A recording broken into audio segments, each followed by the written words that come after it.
राजयोगाचे शुभ संयोग, लाभासह नुकसानीचे योग.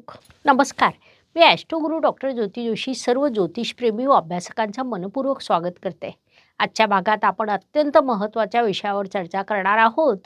तो विषय म्हणजे बुध ग्रहाचं राशी परिवर्तन होय. तुम्ही म्हणाल, यात काय विशेष? बुध ग्रह तर महिन्यातून एकदा किंवा कधीकधी महिन्यातून दोनदा राशी परिवर्तन करीत असतो. मात्र यावेळीचं राशी परिवर्तन थोडं वेगळं असणार आहे. 27 फेब्रुवारी 2025 रोजी बुध ग्रह मीन राशीत प्रवेश करेल. येथून तर 7 मे 2025 पर्यंत तो मीन राशीत राहणार आहे. महत्त्वाची बाब म्हणजे तो तिथे निचीचा देखील असेल. बुधासारखा नैसर्गिक शुभ ग्रह इतक्या दीर्घ कालासाठी जेव्हा निचीचा असेल, तेव्हा साहजिकच सर्व राशीवर त्याचा मोठा परिणाम घडून येईल. ते परिणाम आपण राशीनुसार सविस्तर समजून घेणार आहोत. त्यात आजच्या भागात धनु, मकर, कुंभ आणि मीन राशीवर होणाऱ्या परिणामांचा अभ्यास करणार आहोत. तसंच या काळात करावयाचे उपाय मी तुम्हाला सांगणार आहे, म्हणून आजच्या भागाला शेवटपर्यंत बघायला विसरू नका. तसंच ही शास्त्रीय माहिती आवडल्यास व्हिडिओला शेअर नक्की करा, जेणेकरून इतरांपर्यंत ती पोहोचू शकेल.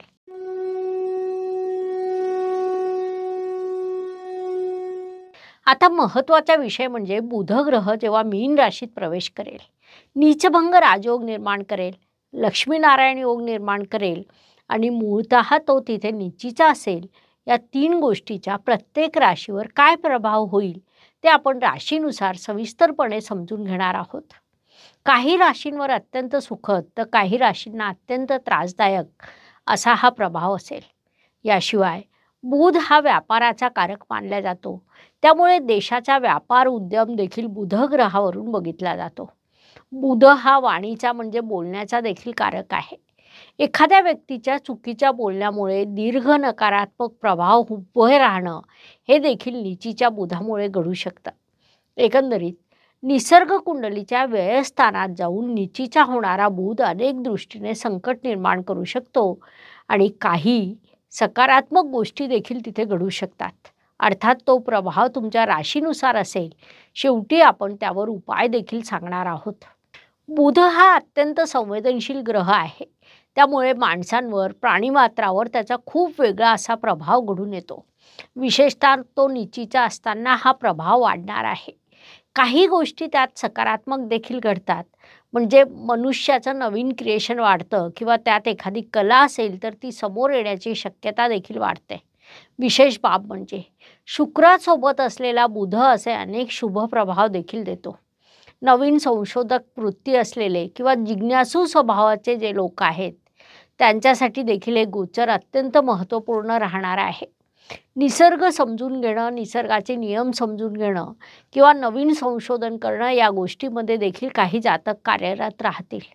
एक अत्यंत महत्त्वाची बाब म्हणजे या काळात मीडिया सेक्टर अत्यंत प्रबळ होईल किंवा सोशल मीडिया अत्यंत प्रबळ होईल. सोशल मीडियाचा उपयोग करून अनेक भ्रम निर्माण करणं हा विषय इथे सार्वजनिक म्हणून समोर येऊ शकतो. त्याचा परिणाम म्हणून अनेक नाती तुटणं, समाजात गैरसमज निर्माण होणं, विशेषतः महिला वर्गाची बदनामी करणं असे अनेक प्रभाव हा बुध निर्माण करणार आहे. एकीकडे बुध आध्यात्मिक प्रवृत्ती देखील वाढवेल. रहस्यमय गोष्टीचा शोध घेण्यासाठी तुम्ही कार्यरत राहाल. मेडिटेशनची कॅपॅसिटी ही तुमची नेहमीपेक्षा जास्त असेल, परंतु त्याचवेळी तुमची वाणी ही कठोर होऊ शकते. तुमच्या आयुष्यात वेगवेगळे चॅलेंजेस निर्माण होऊ शकतात. प्रवासात, व्यापारात थोडं सतर्क राहणं या काळात तुमच्यासाठी गरजेचं आहे. एरवी मीन राशीत गेलेला बुध लगेचच राशी परिवर्तन करतो, परंतु या काळात तो मीन राशीत दीर्घकाळ राहणार असल्यामुळे त्याचा प्रभाव हा दीर्घ असणार आहे.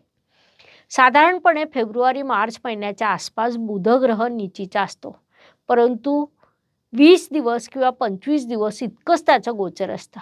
या काळात तो 27 फेब्रुवारीपासून ते 7 मे पर्यंत एवढ्या दीर्घ काळासाठी निचीचा होणार आहे.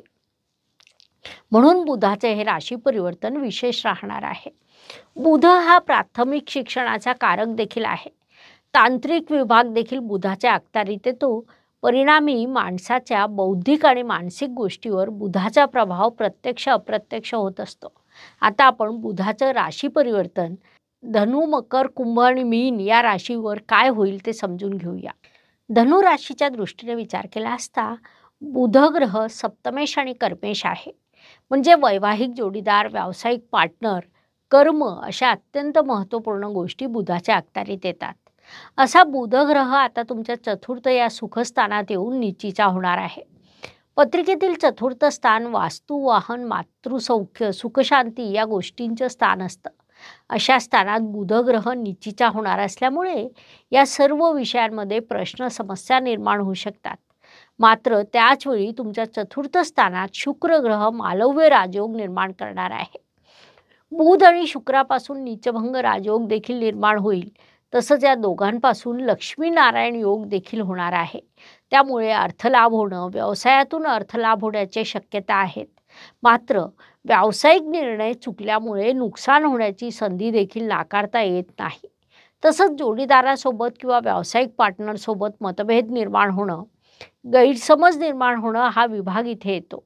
विशेषतः चुकीचं बोलल्या गेल्यामुळे एकमेकांबद्दल गैरसमज वाढण्याची शक्यता आहे. त्यामुळे योग्य ती काळजी घेणं तुमच्यासाठी आवश्यक राहील. पैसा प्राप्त होईल, अर्थप्राप्ती होईल, परंतु मानसिक समाधान कुठेतरी हरवताना दिसतोय. जलतत्व हे मुळातच संवेदनशील असतं. त्यात तुमची रास ही अग्नितत्वाची. जलतत्वात येणारे सर्व ग्रह तुम्हाला कुठेतरी विचलित करतात.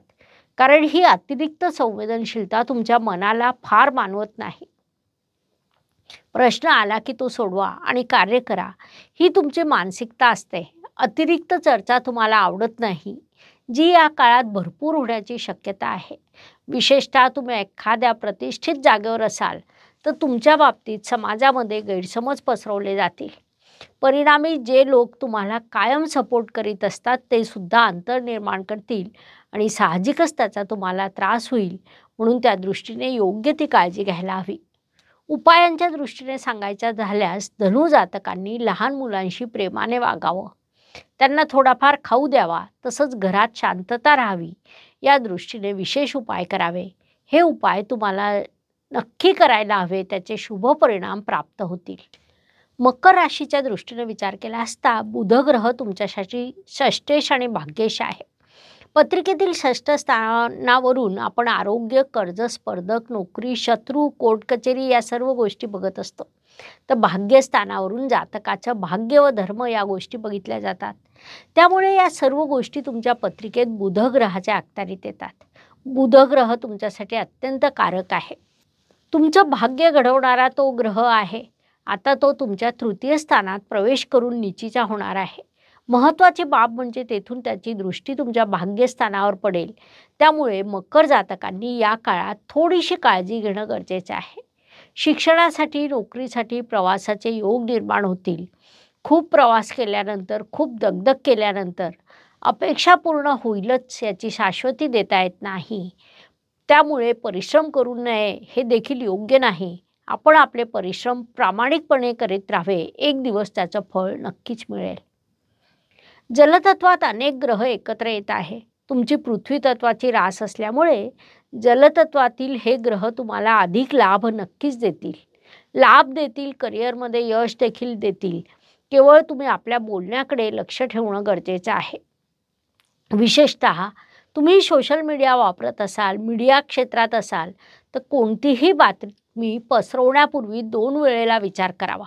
कारण तुमच्या चुकीच्या बातमीमुळे इतरांना त्रास होऊ शकतो किंवा इतरांनी केलेल्या चुकीच्या बातमीचा तुम्हाला त्रास होऊ शकतो. त्यामुळे या दोन्ही बाबतीत जागरूक राहणं, विचारपूर्वक बोलणं ही या काळातील तुमची गरज आहे. कारण जेव्हा ग्रह अत्यंत संवेदनशील असलेल्या राशीत एकत्रित होत आहे, विशेषतः बुध राहू युती ही तुमच्या बोलण्यावर, मीडियावर मोठा प्रभाव टाकणार आहे. सोबतच शुक्र देखील आहे. परिणामी कुटुंब विस्कळीत होणं हा विषय देखील इथे दिसून येतो. म्हणून या काळात काळजी घेणं आवश्यक राहील.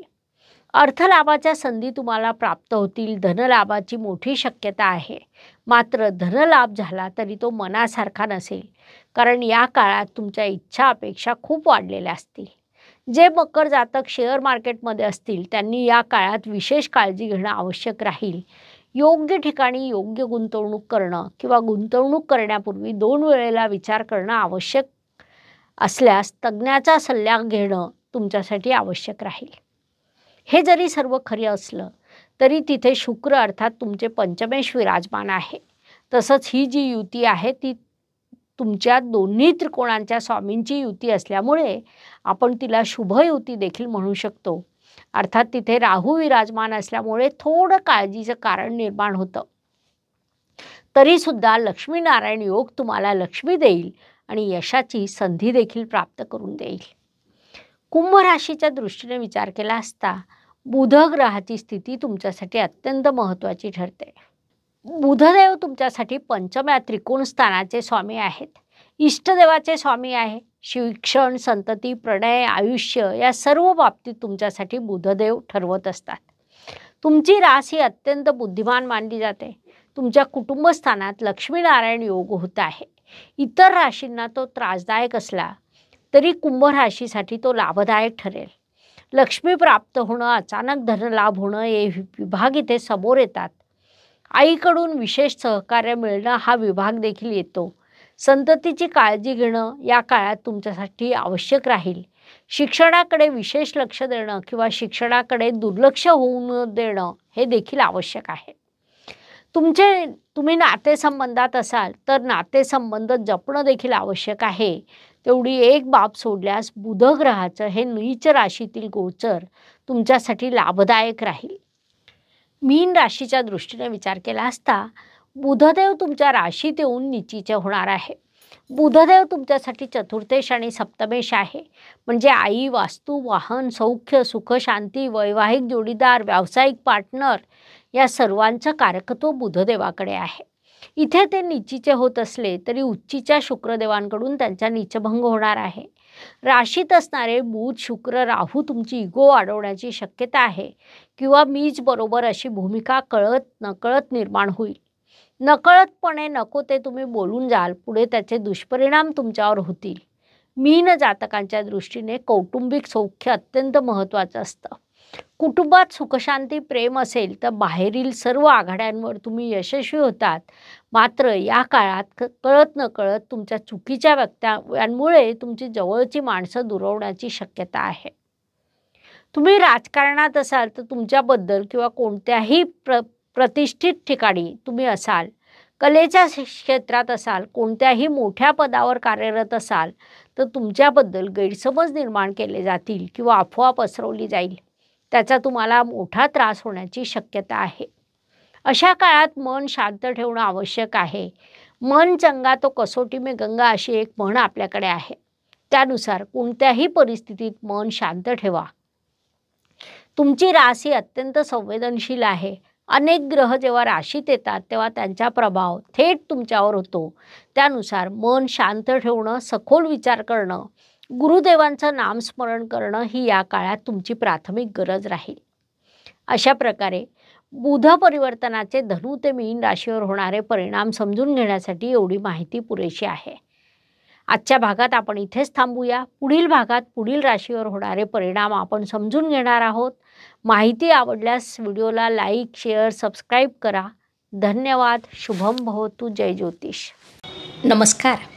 शास्त्राचा अभ्यास करण्यासाठी माझी मराठीतून 11, हिंदीतून 2 अशी पुस्तकं प्रकाशित झाली आहे. विशेष बाब म्हणजे मी स्वतः संशोधित केलेली ज्योती जोशी पद्धती अर्थात जे पद्धती या विषयावर स्वतंत्र ग्रंथ उपलब्ध आहे. त्याचा देखील लाभ घ्यावा. यूट्यूबची कार्यप्रणाली ही मुख्यतः लाईक, शेअर आणि सबस्क्राईबवर चालते. Please like, share and subscribe the channel. धन्यवाद. शुभम भवतु. जय ज्योतिष.